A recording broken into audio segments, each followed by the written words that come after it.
Hello and welcome to Real Person Reviews. I'm Sam, I'm a real person, and today I want to talk to you about WarioWare Touched for the Nintendo DS. There's a written review you can look at before, after, or instead of this video review. It's linked in the description.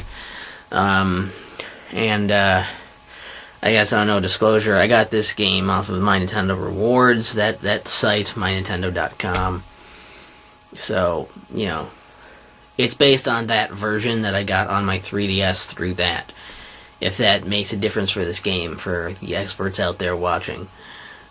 I don't know that it has much to do with that or not, but alright. So, I don't know. I guess before we really dig into this whole thing, I also want to bring up that I'm going to probably want to explain a bit about the WarioWare series in general, because I did play a few games before this one. I remember playing the first game on the Game Boy Advance. And, since this is the only one I have right now, I wanted to review it, rather than waiting and seeing if I can get my hands on another copy of the first one first. And, so I'll just be repeating myself if I do that later on, but whatever, I want you guys to know what I'm talking about right now, since this is the first WarioWare game I've covered. So, let's jump in with some of the basics, and let's go from there.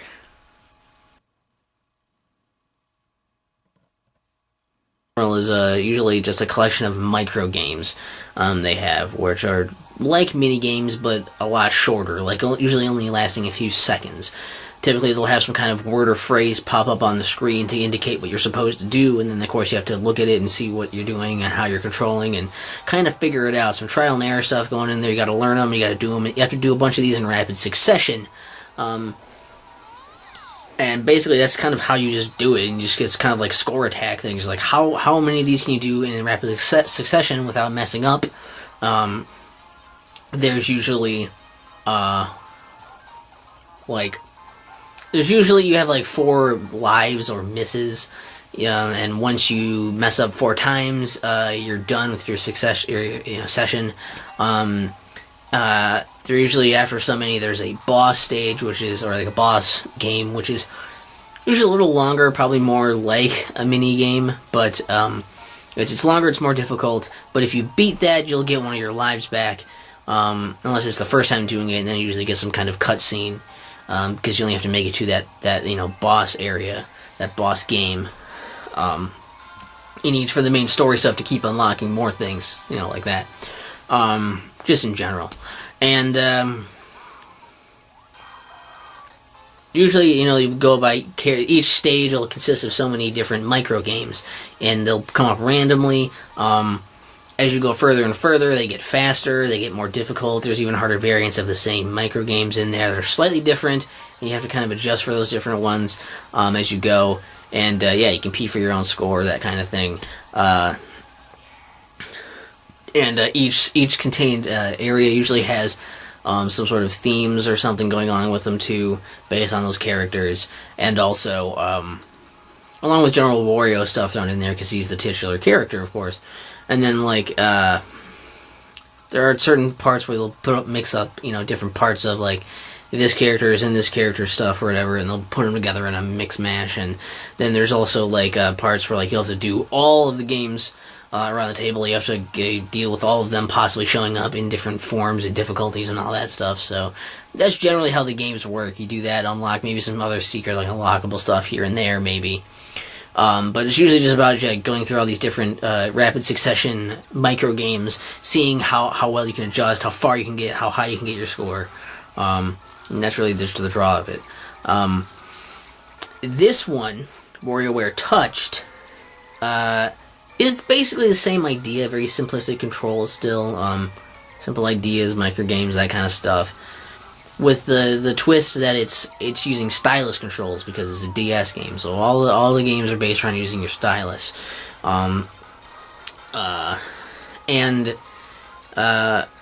most of the stages, aside from ones that start mixing up stuff from multiple stages, will be based on certain aspects of that. So there's some where it's just tapping, and some of them where it's tapping and holding and dragging, basically. Somewhere it's about scratching, somewhere it's about spinning, And they focus on the different things you can do with that, like different timings of that, and knowing like which things to hit and which things to how to draw things and like stuff like that. A lot of simple ideas and iterating a lot of different ways to use those simple ideas. And there's those plus one stage where there is it's based on the microphone, where he's blowing into the microphone of the system, based kind of on like, again, simple like, how hard do you blow? Do you blow like hard or soft, and when do you do it? And they worked around that with that a little bit too. There's one set of games with that. Getting a certain number, doing the boss games will unlock the next stage, and beating the stage will give you some unlockables. If you go back and play them again, there's usually some other target goal you're trying to get more unlockables. I forget if I mentioned this too, but if you can get a life back in the endless modes when you're going back and playing again, not for the story stuff, you'll get a life back at your misses because if you run out of misses, you lose. But if you beat the boss stage or the boss game in there, you'll get one of your lives back. Up to the maximum of 4. So,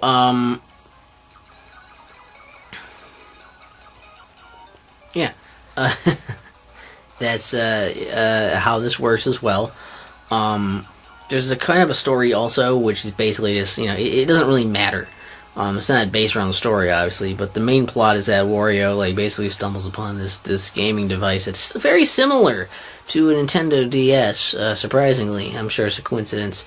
And he decides, wow, it has twice the screens, so I can make twice as much money. And then he starts, making some more of his world-famous micro games for it. There you have it. You start playing, you do that, you can unlock more stuff. A lot of the unlockables are things like, some of them are mini games that wouldn't really work for the micro games, and some of them are different things like, there's a calculator, there's one that's playing a harmonica, there's one that's a pet chameleon, there's all kinds of weird stuff there that just wouldn't really fit the main stuff, but they're unlockables to try to give you, I guess, an incentive to keep beating and getting better scores and trying to hit those benchmarks. And that's pretty much the game. Besides, also, I guess there's a little menu thing you can go to see if you've encountered all the different games randomly in each person's, set of micro games. You can then replay the micro games specifically right there if you'd like to practice them more and try to get higher scores on them, rather than waiting for them to come up, in the rotations. And you can also replay the character epilogues for when you beat the stages, as they won't play again when you go to replay the stages. Because every time you start them, there's a little character opening. So, yeah. And I guess that's pretty much it for just what you do. And I liked it a lot because I was pretty skeptical at first. I don't usually like stylus controls. So that's why the DS didn't appeal to me a lot in the first place. But this one is simple, and it uses the controls in a way where it doesn't feel like a gimmick. It feels like it was built for the stylus controls, and it wasn't here's they didn't just recycle the same old games again. I think there's a few they redid with a twist on it, but largely it's all new games in here, new concepts, and built around the idea of using the stylus. And the different ways you can use that, and I think that makes it work really well. Plus, you also use like I said, each area kind of has its own. Each character has their own little mashup of or they each has their own unique. Besides the mashups, has their own unique. Okay, you can focus on doing these things, and I'll focus on doing this thing, and you kind of learn how to do those things. You learn the games, and so by the time you start mixing it up, you already kind of know what you're supposed to do, and you're good at doing it because you've had the practice and you've had the experience, so you get a little more ready for it. And I think that's a great way to ease people into it also, especially those who might be really skeptical on touch controls, the stylus shit, So that was really cool, and it's, once again, they just kind of knock it out of the park. with the idea of like simple controls, simple ideas, and having the micro games, yet getting a lot of creativity out of it, having a lot of really odd and really goofy things in there. A lot of times I genuinely found stuff really funny because it was so weird. With the art and the sound effects and all that, so definitely like it's still got the old WarioWare charm that I was used to from other WarioWare games. As far as downsides, not a huge problem, but it happened a couple times, or a few times anyways, where I was doing stuff on the screen and it's the touch stuff, so it didn't really translate as well. Like I went to touch something or drag something or whatever, but didn't do it the way I did it, because it didn't register properly. Not a thing that happens a lot, but it does sometimes happen. It's a little less precise than hitting buttons, of course, so it didn't happen enough to like wreck the game or be a consistent issue, but it did happen, so I have to mention it. I feel like also it can be kind of annoying, using a stylus and sometimes like your hand's in the way or something, and that can be kind of annoying. You can adjust to it, but it's a hard habit to like break. The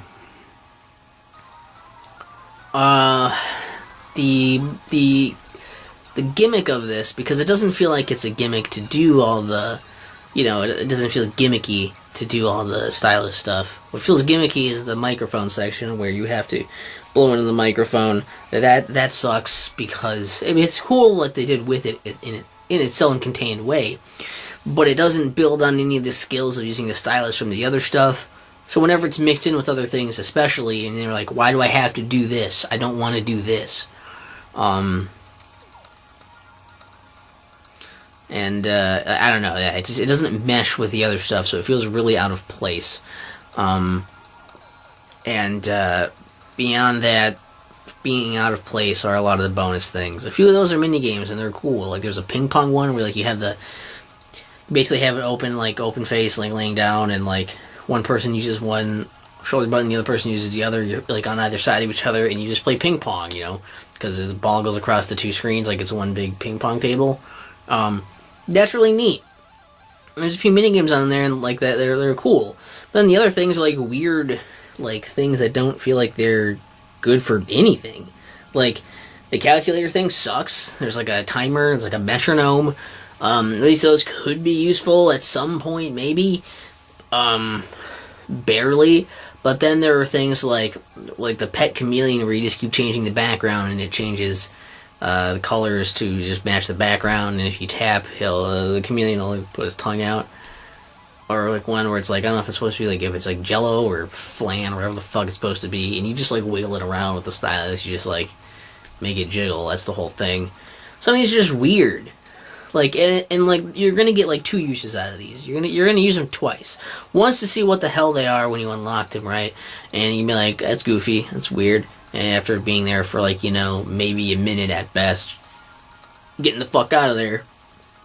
And then the second time will be to show your friends, like, hey, look at this weird thing that's in my game. And they'll be like, wow, that's weird. And then, that's going to be your second minute of checking it out, and then they're out of there, and then you're never going to look at them again. So those were also, I think, really stupid. Nice incentive for trying to unlock stuff, I guess, but not really worth unlocking because of what they are for most of them. So that's that, I suppose. But WarioWare touched. It's decent, it's for what it is, it does itself really damn well. Like, if you're into, like, the arcadey kind of, like, I want to try and compete for my own best score thing, with a lot of fast-paced things that make you quickly think and react, a lot of trial and error and practice involved with it to get really good at it.